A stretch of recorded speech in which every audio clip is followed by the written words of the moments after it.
আলোকবর্তিকা news channel থেকে আমি প্রজ্ঞা পারিজাত আছি কলেজ স্কয়ার প্রাঙ্গণে বসন্ত বইমেলা উৎসবে।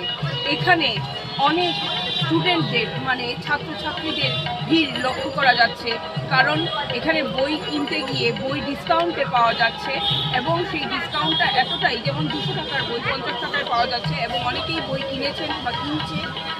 বই যেহেতু এটা কলেজ পাড়া এবং বই পাড়া, তারপরে সব মানুষের মিলনস্থল এই বই মেলাটা, এবং ডিসকাউন্ট যেহেতু এতটাই পাওয়া যাচ্ছে।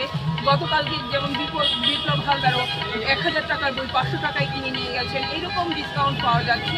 তাই স্টুডেন্টদের কথা ভেবে publishers and guild booksellers এই ব্যবস্থাটা নিয়েছে। কাজেই সবাই আপনারা আসুন এই বইমেলা প্রাঙ্গণে, কলেজ স্কয়ার প্রাঙ্গণে বসন্ত বইমেলা উৎসবে। এর সঙ্গে থাকবে সাংস্কৃতিক অনুষ্ঠানও, আপনারা সেটা দেখতে পাবেন এবং আপনারা এই পরিবেশে মনের খোরাক পাবেন, যেটা বলা হয় অক্সিজেন, আগামী দিনে বেঁচে থাকার অক্সিজেন, যেটা আমরা বইমেলা থেকেও পেয়েছি, আবার এই বসন্ত বইমেলা থেকেও আমরা পাচ্ছি। নতুন উদ্যমে আমরা যেন কাজ করতে পারি। নমস্কার, ধন্যবাদ, ভালোবাসা আপনাদের সবাইকে। যারা আলোকবর্তিকা নিউজ চ্যানেলে সাক্ষাৎকার দিতে চান, ফোন নাম্বার হচ্ছে 9123872116।